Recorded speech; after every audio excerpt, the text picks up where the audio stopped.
got a report of a missing husband. He told his wife and family of 6 children he was going to get his tires changed, but never returned, and this was 12 hours ago. They had purchased another house in a neighboring community, and the relationship with the wife was under pressure, so the wife assumed he was staying at the other house and claimed he would never kill himself. The strange thing about this report, though, was that he emptied his personal bank account into his wife's this morning as well. The wife explained this off, saying that they recently had a fight about finances, and he agreed that he was bad at money. Maybe they should just have a joint account that she controls. On a hunch, I asked his 14-year-old boy if there were any areas in the mountains nearby that his father enjoyed going. The son identified a road about 10 miles away. It was nearing midnight, but I decided to drive to the top of this old and abandoned Forest Service road. As I drove through the snow and started to climb the road, I felt a gut feeling that I would 100% find this guy up there, either thinking about or already acted out a suicide. The snow-laid gravel road had some sign of travel, but no real indication of how fresh the vehicle tracks could be. As I reached the top of the road after an hour of travel, I was honestly surprised that I did not find his black truck. I spent the drive back down thinking about gut feelings and how they are unreliable, but that I somehow felt different about this one. As I traveled up the road, I did notice over a dozen smaller roads branching off, but they were not mapped, and I had already spent too much time on a single occurrence in a busy city with too few police officers. Nonetheless, I decided to check a single of these secondary roads, and about 3/4 of the way down, I picked a road at random to check. And sure enough, my headlights lit up, and the back end of a black truck about 100 yards past the first corner. Even if I hadn't memorized the license plate beforehand, I wouldn't have had to run it. It was clearly his. I radioed that I found the truck, parked my vehicle, and traveled the 20 feet to his truck with my heart beating like I was doing it at a sprint rather than a normal walk. What I found inside was a mess of brains and blood caused by a self-inflicted gunshot wound under the chin. I'll save you from the description. There was just something about this gut feeling while traveling this abandoned and quiet mountain road, followed by a sense of being tricked by the gut feeling, then finding out it was true by discovering such a gruesome scene. Having to wait 3 hours next to his truck waiting for body removal, and then to end it all by having to go to the family who was expecting good news to deliver to them, the worst news possible. That makes me feel creeped out to this day.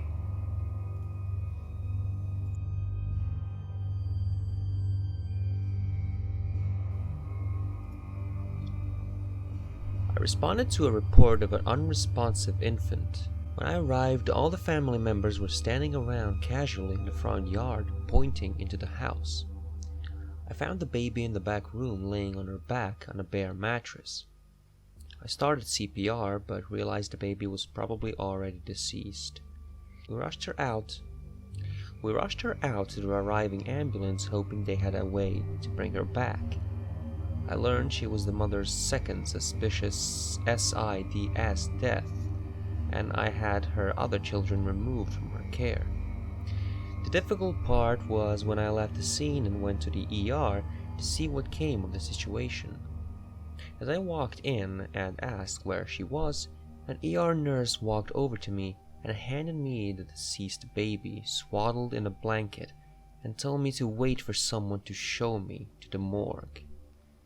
So I'm standing there in the ER in uniform, holding what everyone thinks is a live infant, but rather an infant corpse, and several people stop by wanting to see her and commenting on how cute it is to see an officer holding a baby.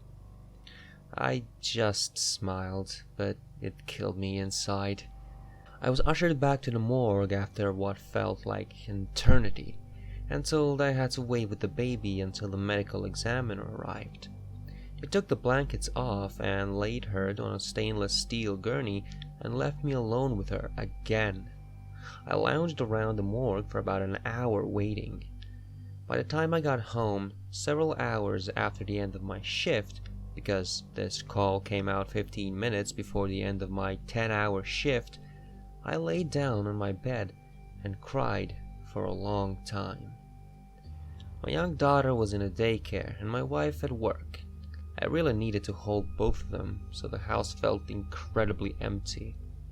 My daughter was only slightly older than the infant, and when I was looking at her earlier, I kept seeing my own daughter. I didn't get any sleep at all before going back in for the next shift later that night.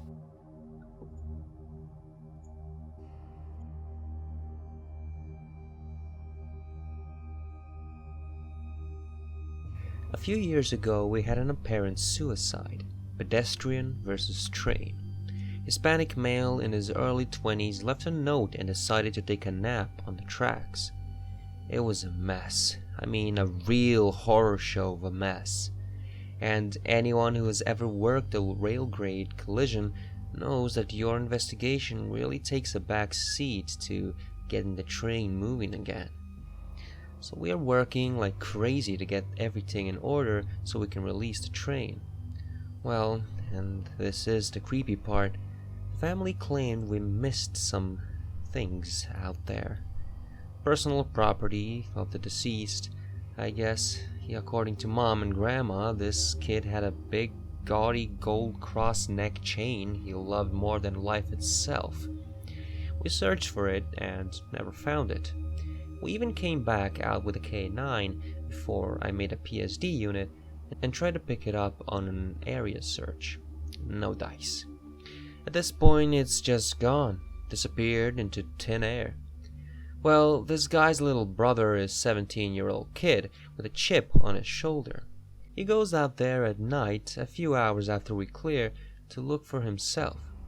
Before he went out, he told his friends and family the cops were worthless and we weren't trying to help. I shit you not, you could not make this up. He gets hit by a different train in almost the same damn spot on the tracks. You could still see the blood stains in the shale. So sure as shit we go out. And I'm not even kidding. We find this poor kid over 100 feet off the tracks, and he's got the gold chain clutched in his hand. That's some Final Destination shit.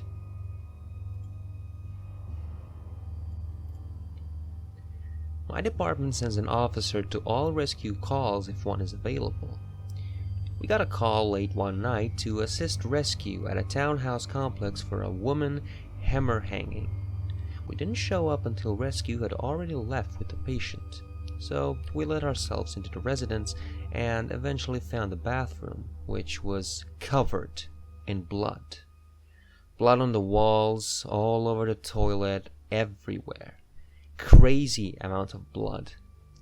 Rescue hadn't mentioned anything suspicious on the radio, so this was surprising.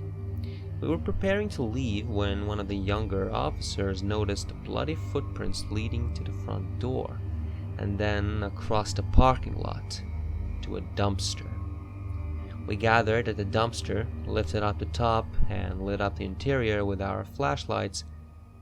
Same officer extended his baton, reached into the dumpster with it, and brought out a bloody plastic grocery bag with a dead baby in it.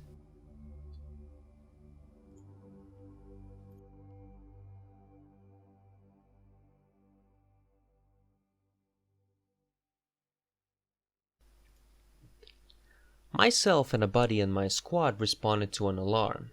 The incident location was an old office-type building that had been converted to a doctor's office. There was a pharmacy attached to it. Our dispatch received a motion signal from an upstairs office. Keyholder arrives on scene and we go in to secure the building. The stairs were locked behind a door that, of course, the keyholder didn't have the keys to. So we took the elevator up to the second floor. Not most tactically sort option, I know. Elevator opens to a pitch black hallway, except for one overhead light at the end of the hall. We start checking the doors, and so far, all are secured. We get to the last office, and sure enough, the door is unlocked. We make entry and observe it to be an unused office. The door opened to a sizable waiting room and reception area. There were about 10 or 12 exam rooms, all cleared with no hiccups. We exit the office and immediately something seems off. That is when I realized the overhead light at our end of the hallway that had been on was now off, replaced by another light over by the elevators. I look at my squad mate and he's completely white. I ask him what is wrong and he says, "Weren't all those doors we just checked closed and locked?" I tell him, "Yeah." So Buddy says, "Well, now they're all standing open." Sure enough, all the offices down the hallway we had just checked were now standing open. We start clearing and securing the offices. We finish with the last office, and on our way out, just before we turn the corner to get into the waiting area, the main door just slams shut. Then our radios start going nuts with some kind of static feedback. Now I just want to get the hell out of here. We get back in the elevator and head down to the first floor to make contact with the key holder again. However, key holder is nowhere to be found. I contact dispatch and request a callback number for the key holder so I can advise him of what we found. Dispatch states that the key holder was still en route to us and was advising an ETA of 5 minutes. I advised dispatch that we had already been out with the key holder. Dispatch requests I give them a call. I call dispatch and she tells me that there is no way we were out with the key holder. She states that the alarm company had only just made contact with one. Eventually, the real key holder arrives on the scene and I ask her about the man that had led us in the building, the first key holder. She asked me to describe him, so I did. She states that sounds like one of the doctors that used to lease the office on the second floor, at the end of the hall. She then states that he had committed suicide at his summer home several days ago. To this day, I still won't go back there.